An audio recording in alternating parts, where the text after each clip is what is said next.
Magandang araw po sa inyo, Kuya Bari. Itago niyo na lang po ako sa pangalang Jessica. Ako po ay 23 anyos lamang. Isa po akong Manilenya. Bali po, nag-iisang anak lang po ako ng aking inang propesora sa isang kilalang universidad. Sa kasamaang palad, hindi ko na po nakilala pa ang aking ama. Usap-usapan sa aming lugar ang kanyang pagiging isang aswang na hindi ko din naman tiyak kung totoo ba o hindi. Ang mga naririnig kasi namin ay kwento lamang ng aming mga kapitbahay na masyadong marurumi ang kanilang mga isip. Sa panahon kasi ngayon, mahirap mambintang. Lalo na't bawat bitaw natin ng masasamang salita sa kapwa ay may katumbas na kaparusahan at bayad sa batas. Pwede na tayong ireklamo at kasuhan. Iba na kasi ang panahon ngayon. Lahat na lang ng pakakawalang kataga ay kailangang walang nadadamay o walang napapangalanan. Ang tawagin sa kahit na anong nilalang ang tao.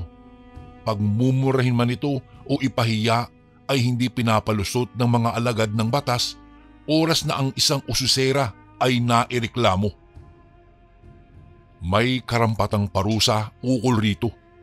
Magbabayad pa ng multa at hindi mawawala ang paghingi ng tawad sa kung sino man na kanilang nagawan ng kasalanan. Mas lalong delikado kapag ka ipinagsigawan ito sa harapan ng maraming tao. Mas lalo kasing magkakagulo ang mga marites at marami pang madadamay. Kaya nga, Kuya Bari, noong may naging usap-usapan ang mga tao tungkol sa hindi ko nakilalang ama, nanahimik kaagad sila at hindi na pinalawig pa ang namumuong tsismis. Wala naman silang sapat na ebidensya para ipagkalat ang mga ito. Sabi nga ni Mama, nasa sinapupunan pa lamang daw niya ako ay tinakbuhan na si Mama ng lalaking nakabuntis sa kanya kaya hindi na panagutan ang kanyang dinadala. Dahil sa kanyang sinapit, napilitan si Mama na buhayin akong mag-isa. Lalo na't matapos siyang madiskubre ni na lolo at lola na nagdadalang tao pala, ay kaagad siyang itinakwil ng mga ito. Sa iba pang rason, kinamumuhian nila ang aking ama na wala pang ibang napapatunayan ay tinatak na nila sa kanilang sarili na si Papa ay isang aswang. Mamamatay tao at hayok sa laman ng tao. Kahit mahirap, nagawa namang pagsikapan ni Mama ang lahat-lahat. Umaasa siya na magagawan niya ng paraan na matustusan ang lahat ng aming mga pangangailangan, lalo na't nang ipinanganak po ako ay kulang daw sa buwan at kinakailangang ilagay muna ng pansamantala sa loob ng incubator. Makailang beses kong itinanong kay Mama kung sino nga ba ang aking papa. Ngunit maraming beses din niya akong hindi sinagot. Sabi lang niya, hindi na daw dapat pinag-uusapan ang taong matagal na kaming kinalimutan. Masasaktan lang daw ako kapag sapilitan ko pang inalam sa kanya ang buong katotohanan. Lalong-lalo na at nagsisisi daw siya sa nangyari sa relasyon nila ni Papa. Marami akong gustong itanong sa kanya noon pero hindi ko lubos maisip kung bakit kailangang itanggi niya at itago ang katiting na impormasyon na hinihingi ko para makilala ko ang aking ama. Iba po pala, Kuya Bari, kapag lumaki na hindi buo ang pamilya. Parang may nawawalang parte po sa akin. Parang hindi kumpleto ang aking pagkatao. Kaya naman, lihim kong minatyagan si Mama. Napansin ko kapag napag-iisa siya sa kuwarto ay may nakikita akong larawan na hindi niya mailapaglapag. Palagi niya itong tinititigan at kinakausap. Minsan nga nakikita ko pa siya na iniiyakan ito at sinasabi na papaano daw niya sasabihin sa akin ang lahat-lahat. Gustong-gusto kong magtanong, ngunit hindi ko naman magawa, Kuya Bari. Alam ko naman na wala akong makukuhang impormasyon kay Mama. Tikom ang bibig niya sa mga bagay na iyon. Minsan, umalis siya at nagpunta sa palengke. Naiwan lang ako sa bahay ng mag-isa. Ewan ko ba, hindi po ako tinuruan ni Mama ng mga bagay na alam kong dapat ay ikagalit niya. Pero ng mga sandaling iyon, hindi ko maiwasang makaramdam ng matinding pagdududa. Marami po akong nakikita at nakakasalamuha ng mga single mom at karamihan po sa kanila nagsisikap mag-isa para buhayin ang kanilang anak, hindi para iyakan ang lalaking nanloko at nang iwan sa kanila. Iba lang kasi ang ginagawa ni Mama at nakakapanibago iyon para po sa akin. Nang umalis nga siya, nagpa siya akong pumasok sa kanyang kwarto nang hindi po nagpapaalam. Ang sadya ko lamang doon ay para kunin ang nasabing litrato na palaging iniiyakan niya. Mabuti na lamang kaagad ko itong natagpuan. Hindi na ako nahirapan na halongkatin pa ang kanyang mga gamit dahil sa ibabaw lamang ng tukador lamang ito nakalagay. Dali-dali kong kinuha ang larawan at itinakbo sa loob ng aking silid. Dito ko napagtanto na matagal na panahon na palang may inililihim sa akin ang aking ina. Ang larawan na aking nakuha ay galing sa aking ama. Ang kanyang pangalan pala ay itago na lang nating Kuya Bari sa pangalang Rodel. Ito ang nakasulat sa likod na bahagi ng larawan. May munting sulat din na nakahabilin para kay Mama. Nakadikit ito sa larawan kaya naisip kong kuhain ito at buklatin. Isang sulat mula kay Rodel ang aking nabasa. Humihingi ng patawad kung bakit kinailangan niya kaming iwanan ng aking ina. Sa ibaba ng kanyang pangalan, nakasulat po doon ang isang address. Emosyonal kong itinago ang sulat maging ang litrato. Nanginginig na nagdesisyon ako ng mabilisan. Kailangan kong umalis dahil napagtanto ko na nagsisinungaling sa akin si Mama. Pinasok ko sa aking bag ang ilang mga mahalaga kong gamit. Balak kong bumiyahe para hanapin ang aking ama nang sa gayon ay makumpleto na ang aking pamilya. Wala akong pakialam ng mga sandaling iyon kung ano ba ang mararamdaman ni Mama kung sakali mang matuklasan niyang panakaw lang akong umalis. Ngunit kailangan kong hanapin ang aking ama para naman makumpleto na ang aking pagkatao. Naging maayos ang pakikitungo ko kay Mama pagsapit po ng gabi. Ipinakita ko sa kanya kung gaano ko siya kamahal. Sinabi ko sa kanya ang pangarap ko. Nakikita ko naman siyang ngumingiti pero hindi iyon sapat.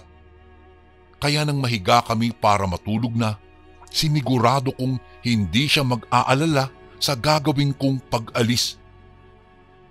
Nag-iwan po ako ng liham kung saan nakasaad na babalik ako makalipas lamang ang 1 buwan. Kuya Bari, umalis ako sa bahay nang tulog pa si Mama. Wala akong magawa. Kailangan kong gawin ang mga bagay na ito. Hindi naman kasi lahat ng pagkakataon ay idadaan na lang sa dasal ang lahat-lahat ng pakiusap. Kung minsan, kailangan ding gumalaw at kumilos para mangyari ang isang bagay na matagal na nating pinapangarap. May kalayuan ang Antique sa aming lugar. Dito kasi ang nakalagay na address ng aking papa. Dito ko siya hahanapin. Rodel Marciano Lopez. Yan po ang buo niyang pangalan. Mabuti na lang talaga, matandain ako sa mga pangalan. Mabilis akong nakakapagtanong kapag laging ganito. Nang makarating po ako sa lugar, napag-alamang kong ang Rodel Lopez na hinahanap ko ay nakatira sa isang liblib na baryo sa parte pa din ng Antique. walang takot na bumiyahe po ako papunta sa baryong ito. Kahit pa kung makatitig sa akin ng mga tao doon ay magkahalong takot, awa at tingin sa akin ay nababaliw na. Hindi na naglakas ng loob ang isang tricycle driver na pinakyaw ko para pumasok sa baryo Pinuti. Dahil hanggang sa entrada lang daw siya at ang pagpasok pa sa ilang bloke papunta sa bahay ng hinahanap kong tao ay delikado na daw para sa kanya. Nagtataka man, hindi na din ako nagtanong pa at hinayaan na lamang siyang ibaba ang daladala kong mga bag. Total, pinadiscount naman niya ako sa pamasahe. Naglakad ako papunta sa unang bahay na aking madaraanan. Maliwanag pa naman dahil 5:00 pa lamang iyon ng hapon. Ganun pa man, nagtataka ako kasi ang mga tao nasa loob lamang ng bahay nila. Nakasilip at sinusundan ako ng tingin. Hindi ako nakatiis na kinausap ko ang isang ginang. Sinabi ko sa kanya kung may kilala ba siyang Rodel Lopez at sinabi niyang kilala naman niya ito. Dahil sa galak, nagpakilala ako bilang ang kanyang nawawalang anak. Hindi ko kasi akalain na ang aking buhay ay may pagkakahawig pala sa telenovela. Iyong mahihiwalay ako sa aking ama at hahanapin ko naman siya. Nagkatinginan ang mga tao sa aking itinuran. Ang kaninang kakaibang tingin sa kanilang mga mata ay kaagad na naglaho. Para bang sa sinabi ko na anak ako ng kanilang kakilala ay nagbago kaagad ang kanilang pakikitungo sa akin. Puno ng respeto at takot. Lumapit sa akin ang isang Mang Alex at kinamusta ako. Marahil naniniguro lamang siya kung nagsasabi ba ako ng totoo, kaya naman kaagad kong ipinakita sa kanya ang larawan ng aking ama maging ang kanyang sulat na iniwanan sa amin. Nanlaki kaagad ang kanyang mga mata. Kaagad niya akong inihatid sa bahay ni Papa. Humantong kami sa isang malaki ngunit lumang bahay. Nagulat ako dahil hindi lumapit si Mang Alex sa pintuan ng bahay. Sa halip, nagtawag siya ng tao sa may balkonahe. Isang lalaki na sa tansya ko po ay may pagkakahawig sa dala kong litrato ang dumungaw. Ewan ko ba Kuya Bari, pilit sumusuong sa aking isipan ang usapang na ang aking ama ay isang aswang. Malagom at mababa ang boses ng taong kumausap sa amin. Galit niyang tinanong si Alex kung sinong lapastangan daw ang gustong kumausap sa kanya. Sa takot ko na baka pagalitan niya si Mang Alex ay nagpresenta na kaagad ako at ipinakilala ang aking sarili. Nagulat si Papa sa aking itinuran. Saglit na naging tuliro at maya-maya ay ipinagtabuyan ako papalayo. Sabi niya, bumalik na lang daw ako sa tabi ng mama ko. Ngunit tumanggi ako sa kanyang sinabi dahil hindi naman iyon ang aking kagustuhan. Tinalikuran lamang niya ako kaya gano'n na lamang ang lungkot na tila ba batong dumagan sa aking dibdib. Matatag kong sinabi kay Papa na hindi ako aalis hanggat hindi kami nagkakausap. Kailangan kong sabihin sa kanya ang lahat-lahat ng nasa saloobin ko, kaya tila nakakaintinding umalis naman kaagad si Mang Alex, saka sinabing wag daw akong mag-alala at maiintindihan naman daw ako ng aking ama. Kahit nasa balkonahe siya samantalang nasa labas ako at nagpapaliwanag, sinabi ko sa kanya na buong buhay ni Mama ay hindi man lang nito naranasan ang maging masaya. Kaya naman kahit gaano kahirap ang paghahanap sa kanya, ay binaliwala ko ito. Makita lamang ang aking ama. Sinabi sa akin ni Papa na hindi na daw ako dapat nagpunta pa dito dahil masyado daw delikado. Ngunit matigas daw ang ulo ko.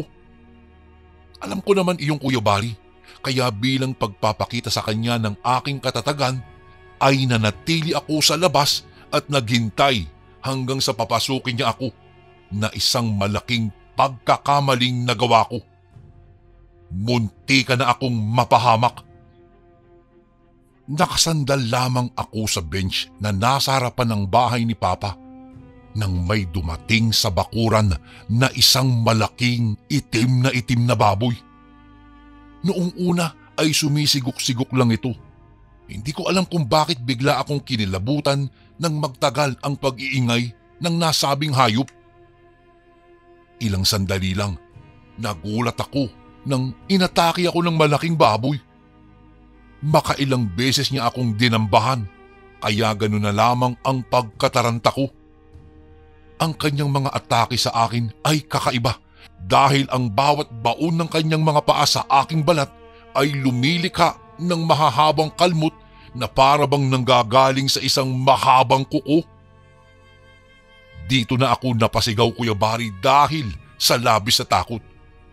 Sinubukan kong manlaban at dumampot ng bato at dito ko napagtantong hindi pangkaraniwan na baboy ang aking nasa harapan. May sa maligno ang nasabing baboy na habang tumatagal ako sa pagkakatitig sa kanya ay nagkakaanyong tao na siya. Gigil akong nagsumigaw saka sinabi sa kanya kung ano ba ang kasalanan ko at nagawa niya akong saktan. Hindi ko ini-expect na sasagot ang aswang pero gano'n na lamang po ang pagkataranta ko nang malutong itong humalakhak. Dito na ako tuluyang nataranta at humingi ng tulong sa aking ama. Kaagad naman niyang binuksan ang pintuan at taranta akong pinapasok sa loob. Iniluwa si Papa sa pinto, dala ang isang shotgun at hinabol ng bala ang malaking itim na baboy.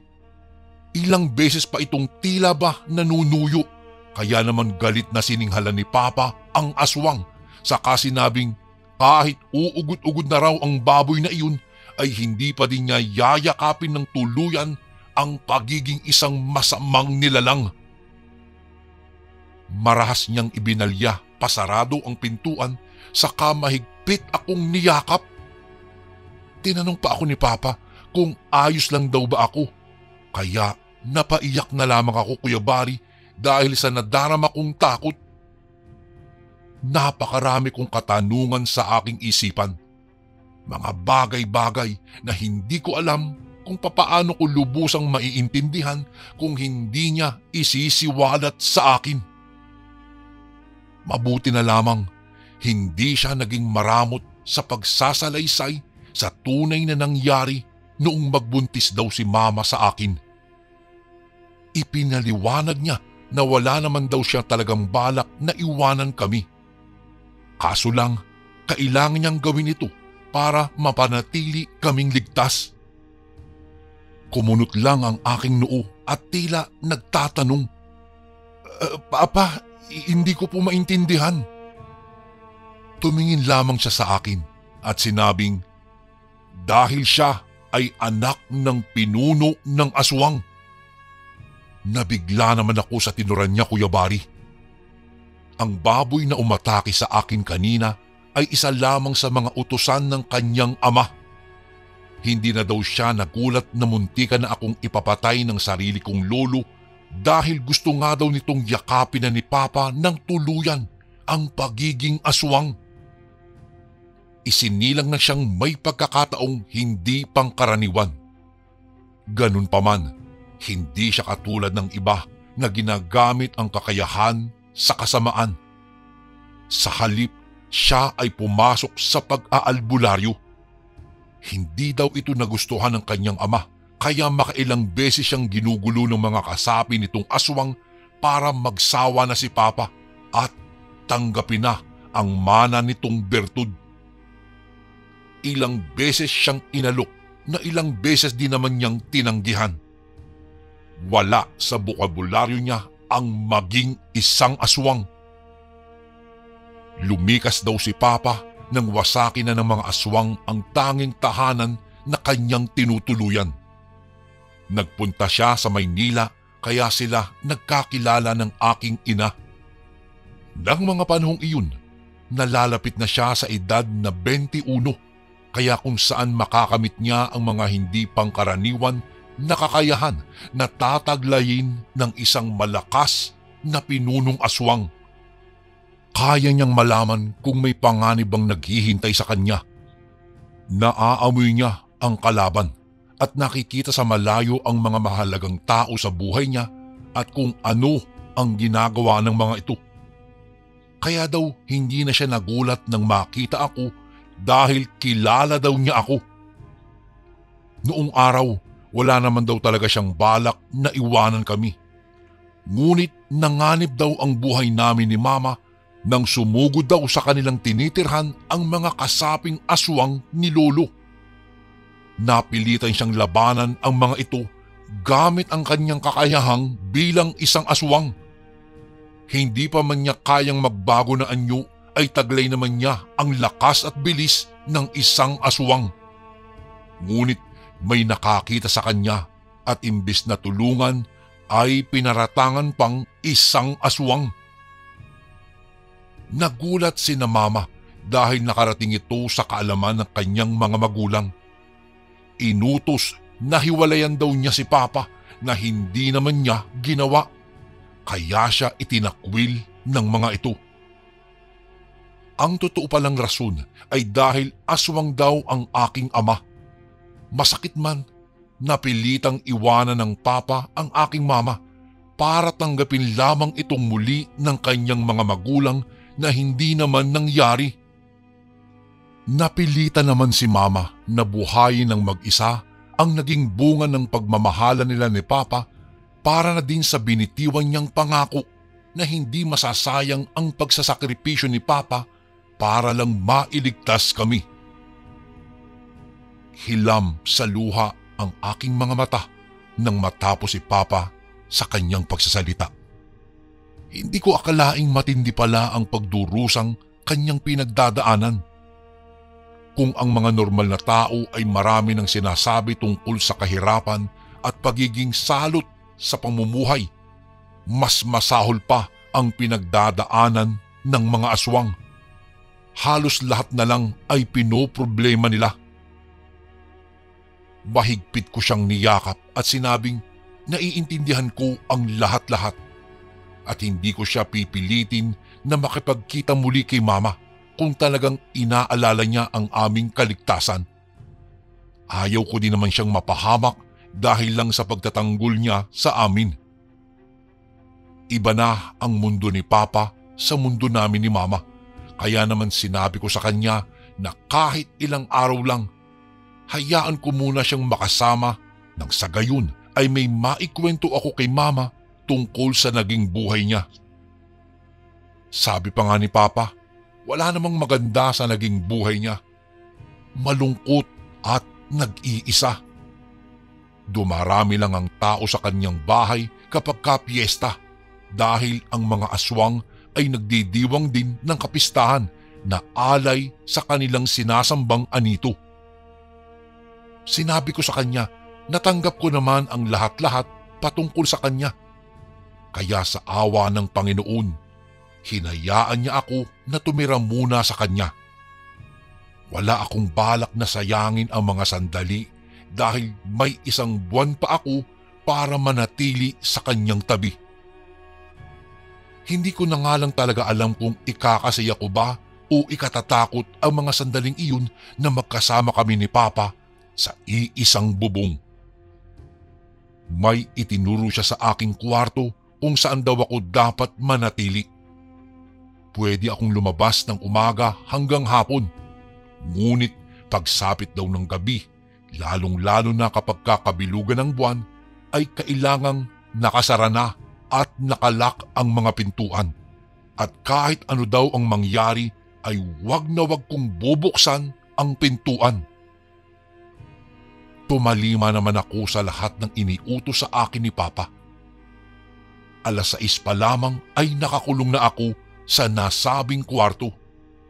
May kuryente naman pero hindi ko magawang gamitin ang ilaw sa takot na baka ito pa ang maging dahilan para maging bayolente ang aking ama. Narinig ko siyang umuungol pagsapit ng 11:00. Tila ba siya ay nahihirapan. Ang kanyang boses ay napapansin kong tila nagbabago. Nagiging boses baboy, aso o minsan naman ay ungol nang hindi ko matiyak na mabangis na halimaw. Kapag kaganoon na ang aking naririnig, ay kaagad na akong sumisiksik sa loob ng aparador at nakatalokbong pa ng kumot habang ang mga nakahanger na damit ay nakatabo naman sa akin. Ipinaliwanag pa sa akin ni Papa na iyon daw ang nangyayari sa kanya pagsapit ng hating gabi dahil nga hindi pa niya tinatanggap ng lubusan ang pagiging pinuno ng mga aswang.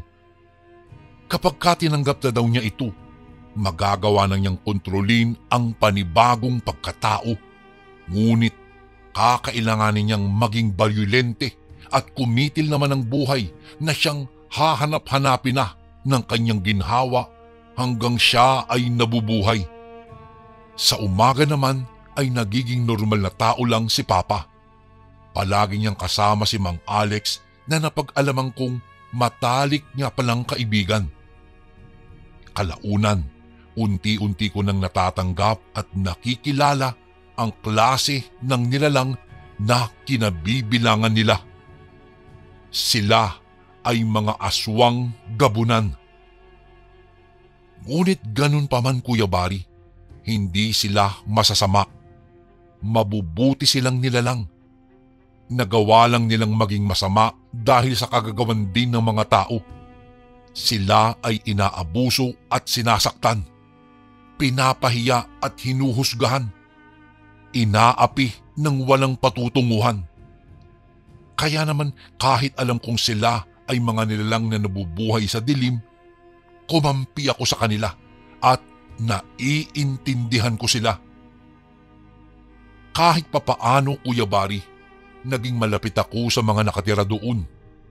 Alam kong halos lahat sila ay aswang pero nakikita ko ang respeto at takot nila sa akin.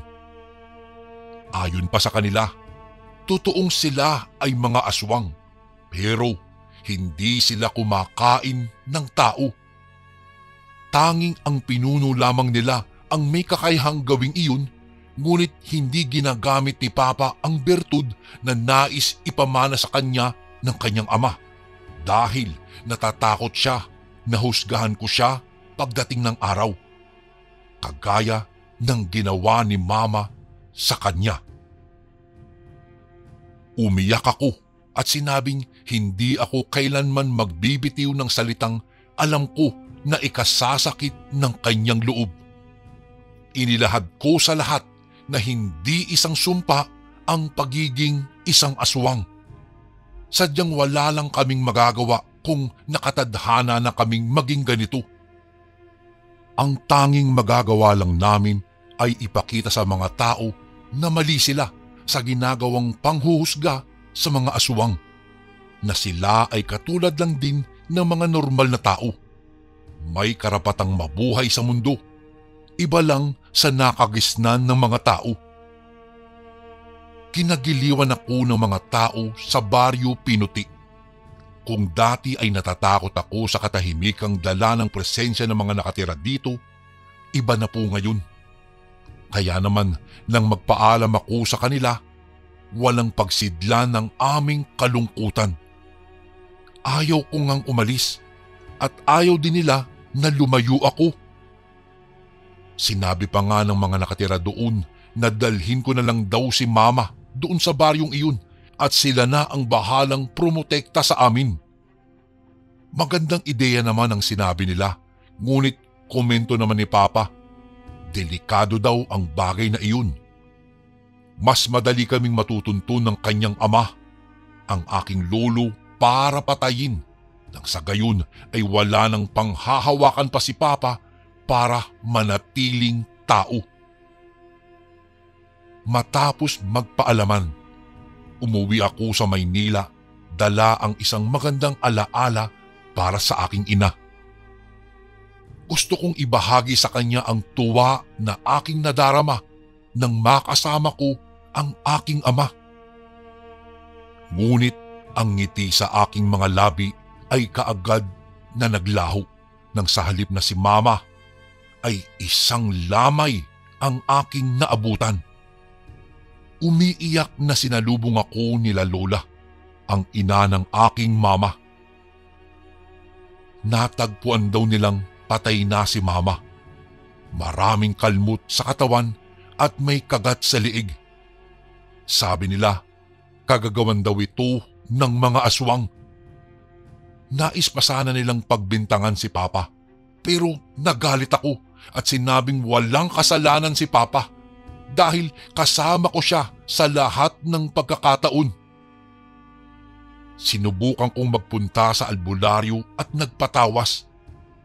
Dito ko napag-alamang ibang aswang ang may kagagawan sa pagpatay kay Mama. Isang matandang aswang ang galit na galit daw kay Mama.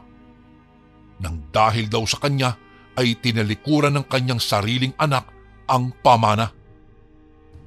Nang hina ako sa lahat ng aking napag-alaman, ang aking lolo na ama ng aking papa ang may kagagawan ng mga bagay na ito. Noon din, bumalik ako at bumiyahe papunta sa Baryo Pinuti. Gusto kong isumbong kay Papa ang lahat, ngunit nagulat na lamang ako nang sa pagdating ko doon ay nag-iiyakan ang mga tao. Naghabilin daw ang aking ama na kailangan ko ng magpakalayo-layo. Mahal na mahal daw niya ako at wala siyang balak na magaya ko sa aking ina, kaya tinanggap na niya ang pamanang bertud ni Lolo. Ganun pa man, hindi na niya kayang maging normal pa, kaya siya ay umalis. Nalungkot ako sa kanyang ginawa. Ngunit ganun pa man, Kuya Bari, nagpapasalamat ako na kahit papaano ay nakilala ko siya. At ako naman ay ang anak ng pinuno ng mga aswang sa Antique. Ito naman po ang ating pangalawang kwento.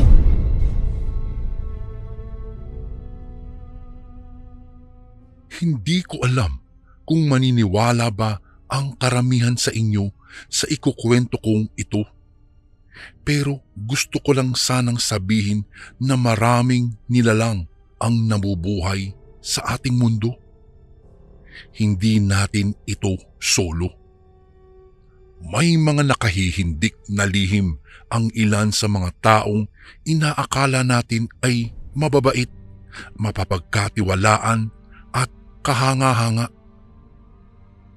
Minsan sila pa itong may nakakatakot na lihim tungkol sa kanilang pagkatao na kung pilit lang nating tutuklasin ay magigimbal tayo sa ating malalaman. Kagaya na lang ng isa sa pinakarespetadong tao dito sa aming probinsya. Tawagin na lang natin siyang si Kapitan Cardo. Matulungin, mahusay sa larangan ng politika, matalino at higit sa lahat, mapagmahal sa kapwa. Isa siya sa masasabi kong perpektong politiko sa aming lugar, Kuya Bari.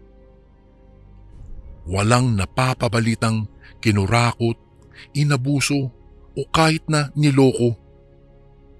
Isang perpektong ama sa kanyang mga anak. Isang malambing na asawa at kayang makipagsabayan sa mga taong mas mababa pa sa kanya. Ngunit lingid sa kaalaman ng lahat, siya man ay may madilim na sikretong itinatago. Isang nakahihindik na lihim na magbibigay ng bangungot sa kung sino man ang makakatuklas nito. Bata pa lang ako ay kapitana ng aming barangay si Kapitan Cardo. Sa sobrang ganda niyang magdala ng tao, halos wala nang nais kumalaban sa kanya sa tuwing magkakaroon ng eleksyon. Kaya niyang patahimikin ang bawat panig na nagkakagulo. Kaya niyang maayos ang lahat ng problema ng kanyang mga nakakaharap. Naisip ko nga, gusto kong maging katulad niya paglaki ko. Maraming humahanga sa kanya kasi. Kulang na lang, Kuya Bari, ay sambahin siya ng tao. Ngunit habang lumalaki ako, habang nagkakaroon ako ng matino at matatag na pag-iisip, unti-unti ko nang nakikita ang mga bagay na nakagigimbal tungkol sa kanya. Hapon iyon ng Miyerkules, dekada 90, nang maglakad ako pauwi galing sa eskwelahan. Mula doon, maglalakad ako ng 1.5 kilometro pauwi sa aming bahay.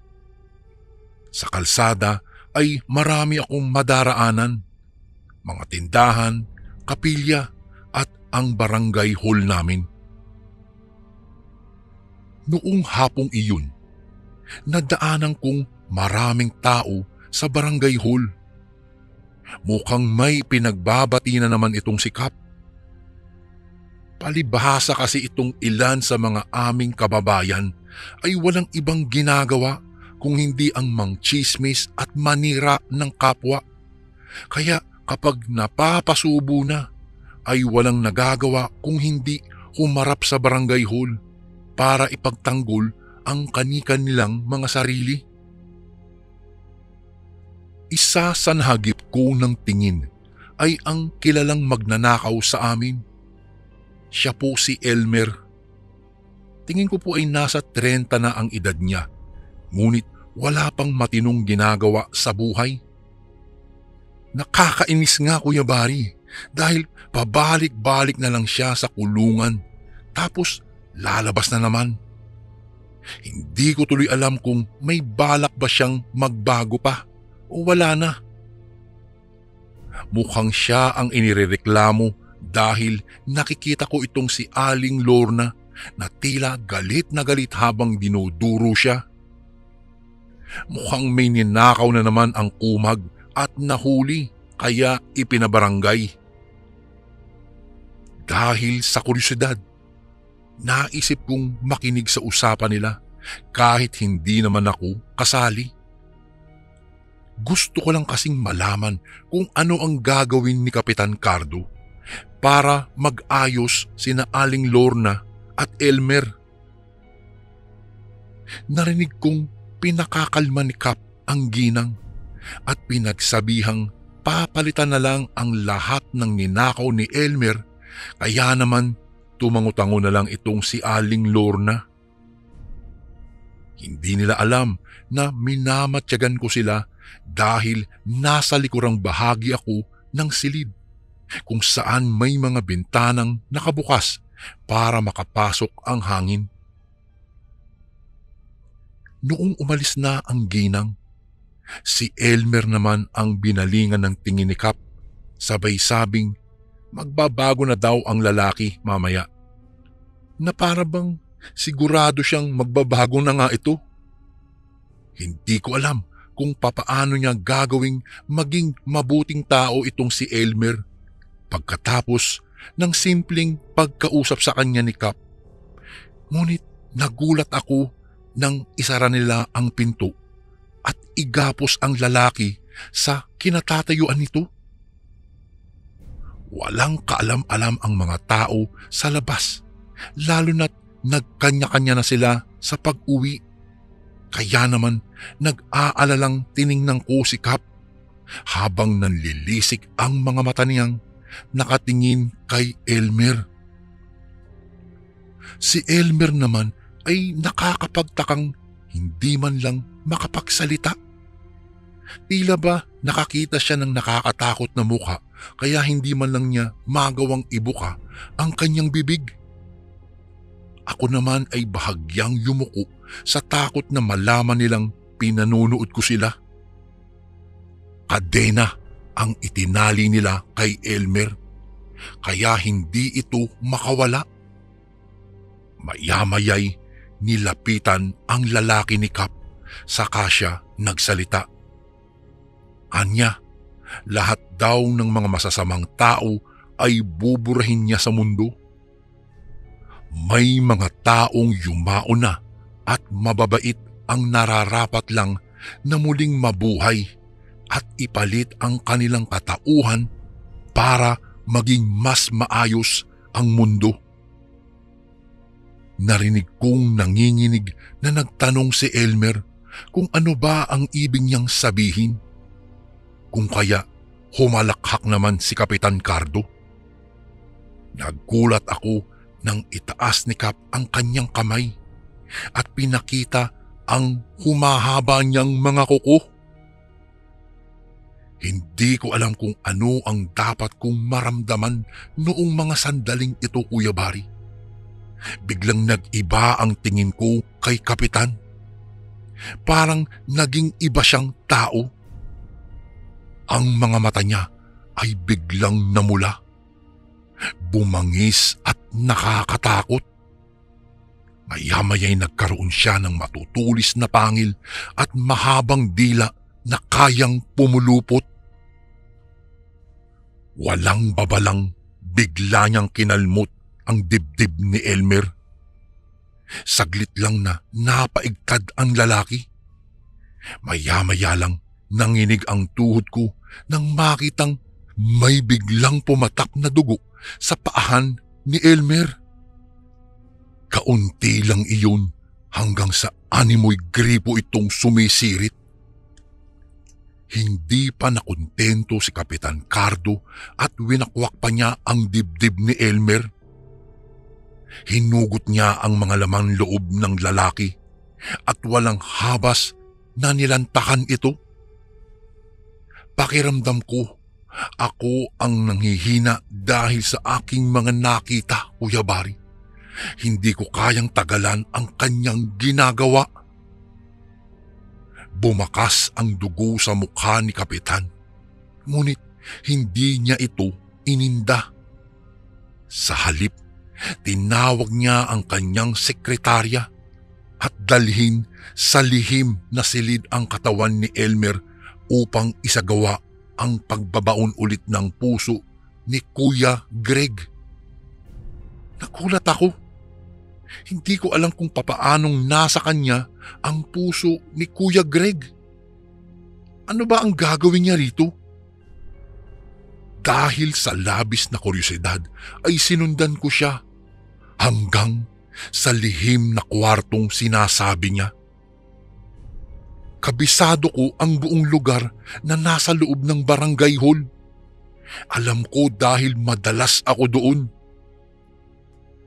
Nakita ko nang ilagay ng mga tanod ang katawan ni Elmer sa isang kamang may gulong.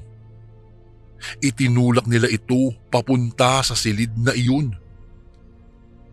Dahil may lihim ding lagusan ay gumapang ako papasok sa animoy munting tunnel para makita ng malinaw kung ano nga ba ang gagawin nila. Nakita kong may suot na itim na balabal sina Kapitan, ang kanyang mga kagawad at sekretarya at lahat ng kasapi nila. May kanya-kanya silang dalang pula at asul na kandila. Nakahilera ang mga may hawak ng pula sa harapan ng katawan. Samantalang sa pusong nakalagay sa bote naman nakatayo ang may hawak ng asul.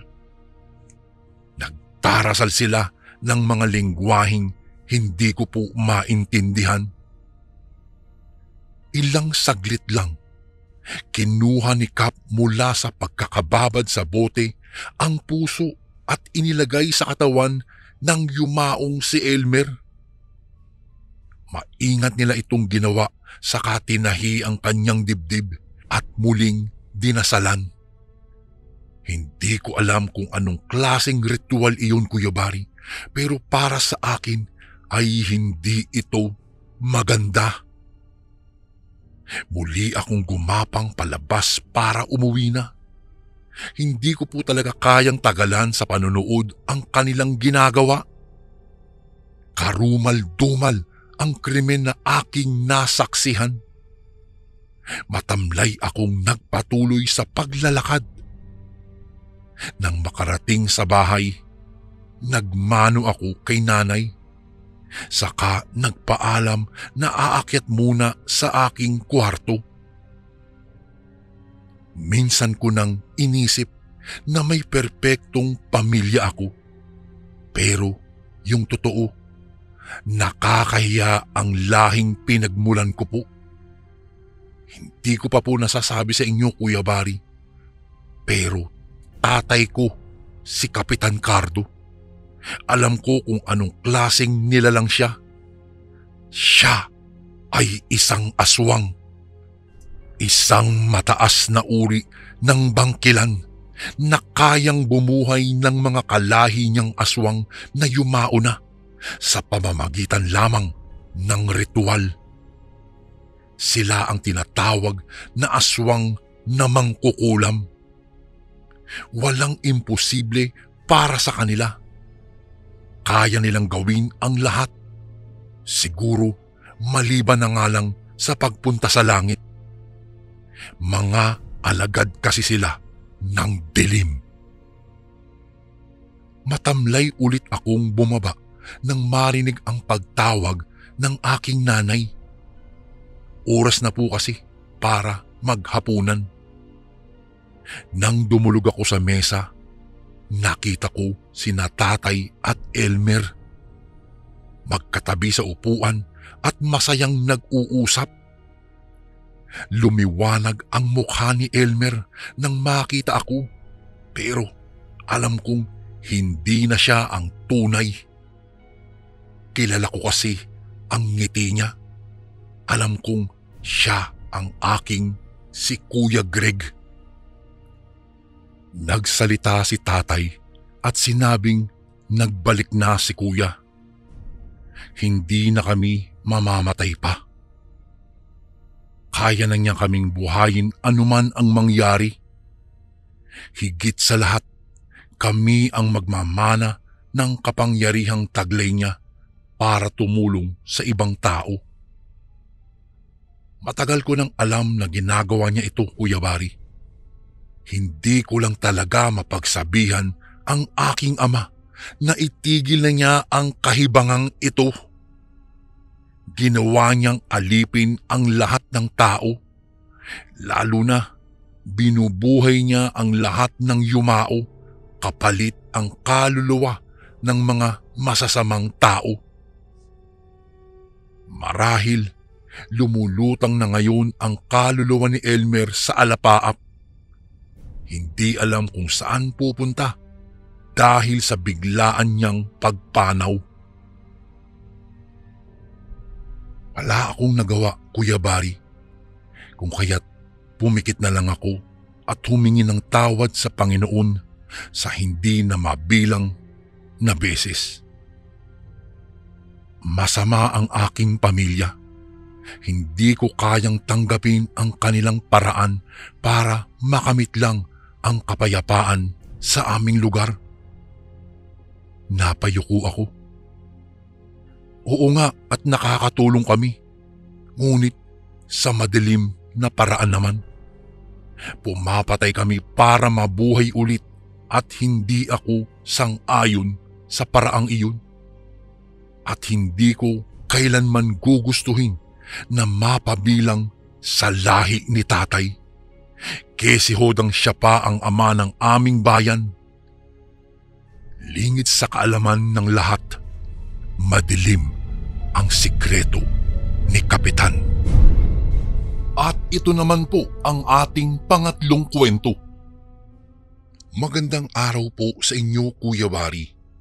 Gusto ko lang pong ibahagi sa channel nyo itong naging karanasan namin ng aking asawa tungkol sa isang aswang. Itago nyo na lang po ako sa pangalang Javier. At ang asawa ko naman po ay tawagin nyo na lang sa pangalang Beth. Noong mga panahong nangyari ang karanasan naming ito ay buwan ng kapanganakan ng aking asawa sa panganay naming anak. Noon po kasi maraming kwento-kwento tungkol sa aswang. Madalas kaming pagsabihan ng aming mga kapamilya na huwag masyadong magtitiwala kaagad sa mga taong nakakasalamuhan namin, lalo na kung hindi namin ito kakilala. Ay sus, ayun naman oh. Masyado naman kayong praning kapag ganun. Hindi naman lahat ng tao ay may masamang motibo, lalo na kung nais lang din namang tumulong ng taong iyon. Iyon ang sabi ko sa pinsan ng aking asawa nang sabihin niya iyon sa amin. Napailing naman ito sa akin dahil sa sinabi kong iyon. Pero yun na nga, kahit na ganoon, dapat maging mabusisi pa rin kayo sa mga tao. Mas mabuti na yung nag-iingat kayo para laging ligtas ang mag-ina mo sa panganib. Muling saad ng pinsan ng aking asawa. Hindi na ako sumagot pa, Kuya Bari. Bagkus ay nanahimik na lang ako. At iyon na nga po. Tulad ng sabi ng mga kapamilya namin, ay naging maingat nga kami ng aking asawa. Lalo na sa mga taong nakakausap namin. Hanggang sa dumating na nga noon ang buwan ng kapanganakan niya. Madalas na ang pagsakit ng kanyang tiyan, lalo na nang papalapit na ang araw ng kanyang due date. Mahal, ang sakit na ng tiyan ko. Namimilipit sa sakit na wika ng aking asawa. Hindi ko naman alam ang aking gagawin ng mga oras na iyon at halo-halo na ang emosyon na aking nararamdaman. Subalit, nangingibabaw sa akin noon ang kaba at pag-aalala para sa aking mag-ina. Anong gusto mong gawin natin? Pupunta na ba tayo ng ospital? Tanong ko naman sa kanya. Napailing naman siya sa akin at saka nagsalita. Kapag hindi ko na lang kaya ang sakit, saka na lang tayo pumunta sa ospital. Nawawala pa naman ng sakit tsaka medyo kaya ko pang tiisin. Iyon ang sabi niya sa akin kung kaya napatango na lang ako, Kuya Bari, sa kanya. Pinahiga ko na lang muna siya at saka hinaplos-haplos ang kanyang tiyan. Marahil sa ginawa ko ay naibsan ang pagsakit ng tiyan nito kung kaya hindi ko namalayang nakatulog na pala ang aking asawa. Habang nakahiga siya at mahimbing ang kanyang tulog, ay nagpasya ako na magligpit ng mga gamit na dadalhin namin kung sakaling papunta na kami ng ospital. Sakto namang natapos na ako sa aking pagliligpit nang magising ang aking asawa. Muli na naman itong namilipit sa sakit at sa pagkakataong iyon ay sinabihan niya akong tumungo na kami sa ospital dahil hindi na raw niya kaya ang sakit.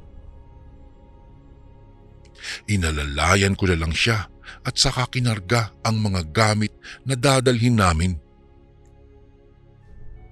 Noong makalabas na kami ng aming bahay, ay dumiretso kami sa kapitbahay naming si Mang Tiago. Tinawag ko ito at mabuti na lang at nagising naman kaagad ito. Mang Tiago, magpapahatid po sana kami sa ospital.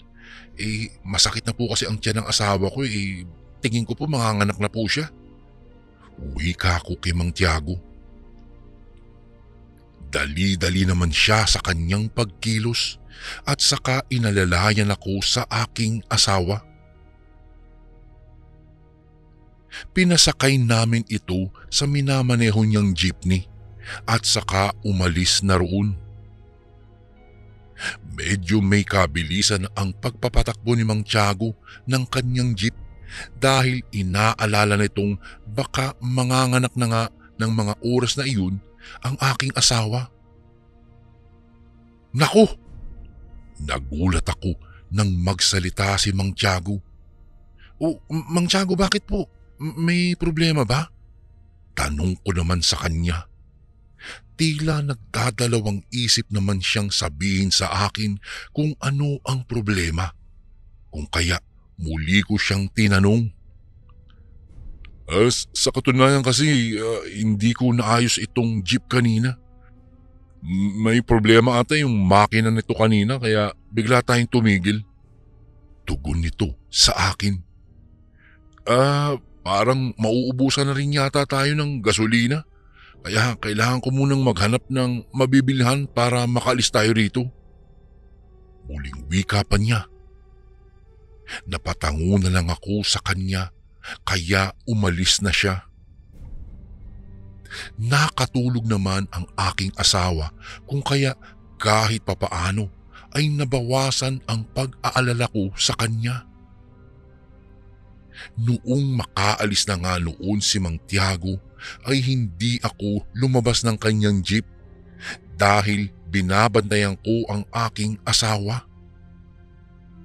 Subalit nang may maaninag akong taong naglalakad sa hindi kalayuan, ay naisip kong baka si Mang Tiago na iyon kaya lumabas ako. "Oh, Mang Tiago, ang bilis mo naman yata." Tanong ko sa kanya. Hindi naman ito sumagot, bagkus ay patuloy lang ito sa kanyang paglalakad. Noong malapit na ito sa akin, ay doon ko palang napagtantong hindi pala iyon si Mang Tiago. Hindi ko kakilala ang lalaking iyon, kung kaya humingi ako ng tawad dito. May problema ba kayo riyan, iho?" Tanong nito sa akin. Naglakad pa ito papalapit sa jeep. Mukha po kasing may sira po itong jeepney. Iyon na lang ang aking naging tugon. Tiningnan naman nito ang jeep at sinilip pa nito ang aking misis na nasa loob. Ilang sandali pa itong natigilan at napakulang ang tingin sa aking asawa. Dahil doon ay tinapi ko na siya. Isa akong mekaniko at pwede kong tingnan kung ano ang sira ng jeep na ito. Wika nito habang nakatingin pa rin sa aking asawa. Nang mga sandaling iyon ay kinabahan ako, Kuya Bari, dahil sa mga pagtitig nito sa aking asawa. Ngunit tila may nag-uudyok din sa aking hayaan siyang tingnan kung ano ang sira ng jeepney. Kahit na hindi iyon akin ay hinayaan ko lang siya. Naiisip ko ang aking asawa kung sakaling hindi kami makaalis sa lugar na iyon dahil sira ang jeepney ni Mang Tiago. At nagsimula na nga noong tignan ng lalaki ang jeepney ni Mang Tiago. Bumaba naman ako roon at iniwan ang aking asawa sa loob. Tinulungan ko naman ang lalaki sa kanyang ginagawa. Noon ko lang din napansin na may dala siyang isang box na naglalaman ng mga kagamitan sa pag-aayos ng mga sasakyan. At dahil doon ay nabawasan kahit papaano ang aking pagdududa dito. Noong mahanap na niya ang sira ng jeepney, ay kaagad niyang sinimulan ang pag-aayos dito. Ayaw pa nitong tulungan ko siya sa kanyang ginagawa dahil kayang-kaya daw niya iyon. Hindi rin niya ako pinayagang ilawan siya ng dala kong flashlight dahil makakaabala pa raw iyon sa kanya. Wala naman akong nagawa pa kung hindi ang hayaan na lamang siya sa kanyang ginagawa doon sa ilalim ng jeep. Bago ko po ipagpatuloy ang kwentong ito ay may request sana ako sa iyo kasundo. Isang pindot lang ito kasundo sa subscribe button namin. Malaking tulong po ito sa amin kasundo upang mapagpatuloy pa namin ang mas marami pang magagandang kwento. Salamat sa pag-subscribe mo, bagong kasundo.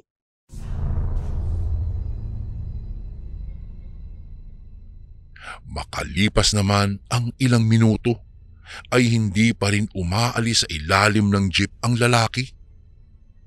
Hinayaan ko na lang siya dahil mukhang abala ito. Sinulyapan ko naman ang aking asawa sa loob ng jeep at nakita kong gumalaw ito. Tiningnan ko ang mukha nito at nakita kong tila nasasaktan ito dahil nangungunot ang kanyang noo. Naiisip ko pa nga na baka sumasakit na naman ang kanyang tiyan. Kung kaya, nagpasya akong pumasok sa loob ng jeep para samahan ito. Akmang papasok na ako sa jeep, ay bigla ko na lang narinig ang sigaw ni Mang Tiago. "Aswang! Huwag mong iiwan ang asawa mo!" Sigaw nito. Dahil doon ay binalot ako ng takot nang marinig ang katagang aswang. Dali-dali akong pumasok sa loob ng jeep at tiningnan ang aking asawa. Gulat na gulat ako, Kuya Bari, ng mga sandaling iyon nang may nakita akong tila mahabang dila roon. Hindi ko alam ang aking gagawin dahil ngayon lang ako nakakita ng ganoong bagay. Ano ba ito? Dila ba ito o parang ahas? Papunta ito sa direksyon patungo sa aking asawa. Kung kaya't sinubukan ko itong itaboy. Hindi ko naman iyon mahawak-hawakan ng mabuti dahil madulas ang bagay na iyon. Bagkus na pagtuunan pa iyon ng pansin ay inasikaso ko na lang ang aking asawa. Nakita kong tumatakbo naman si Mang Tiago patungo sa aming direksyon. Walang ano-ano ay napatingin ako sa labas ng jeep at nagulantang ako nang makita ang isang maitim at mabalahibong nilalang roon. Naglalaway ito na animoy sabik na makakain ng tao. Naalala ko ang lalaking nasa ilalim ng sasakyan, kung kaya lalabas sana ako upang pagsabihan ito, ngunit napansin ko ang hawak na gamit ng aswang. Iyon din ang hawak ng lalaking yun kanina. Naibulalas ko na lang. Nakita ko pang napangisi iyon sa akin, kung kaya nakaramdam ako ng galit. Sa isang iglap noon ay mabilis na nawala ang aswang na nasa labas ng sasakyan. Dumating na rin si Mang Tiago at dali-dali itong naglagay ng gasolina. Habang isinasalin niya iyon ay nagwika ito. "Anak ng aswang yun, hindi mo ba napansin?" Bulala sa akin ni Mang Tiago. Hindi ho, wala akong kaalam-alam. Hindi ko ho alam na aswang pala yun. Akala ko gusto lang niyang tumulong sa amin." Tugon ko na lang kay Mang Tiago. Sige, aalis na tayo rito. Hindi natin alam kung nasaan na ang nilalang na iyon at baka manganib pa ang buhay ng inyong anak. Wika nito at kaagad namang pinaandar ang jeepney. Kahit nagtataka man kami dahil tila wala itong sira, ay hindi namin iyon inisip pa. Mabilis na pinaharurot ni Mang Tiago ang kanyang sasakyan hanggang sa makarating kami ng ospital. Inasikaso naman kaagad ang aking asawa dahil saktong pagkadating namin sa ospital ay pumutok na ang panubigan nito. Habang naghihintay kami sa aking mag-ina, ay ikinuwento ko kay Mang Tiago ang tungkol sa lalaking tumutulong sa amin kanina. Pinagsabihan naman niya ako na sa susunod ay huwag ka agad na magtitiwala. Dagdag pa nito, dahil gusto nitong mabiktima ang anak namin kung kaya nagpanggap iyong mekaniko ng gabing iyon. Laking pasasalamat ko naman kay Mang Tiago dahil nakabalik ka agad siya. Kung hindi siguro ay nabiktima na kami ng aswang na iyon. Simula nang nangyari iyon, Kuya Bari, natuto na rin akong hindi ka agad magtiwala sa mga taong nakakasalamuha ko sa araw-araw. Isang pangyayaring muntik ng madisgrasya ang aking mag-ina dahil sa nagpanggap na mekaniko sa gabi. Hanggang dito na lang po ang aking kwento, Kuya Bari. Maraming salamat po and God bless po sa inyong lahat. Lubos na gumagalang, Javier. And again, maraming salamat po mga kasundo. Don't forget to subscribe and i-click nyo lang po yung bell na button para updated po kayo sa mga upcoming videos namin na paparating. Maraming salamat po ulit. God bless and ingat po lagi dyan. Ito po si Kuya Bari at ako ang sundo.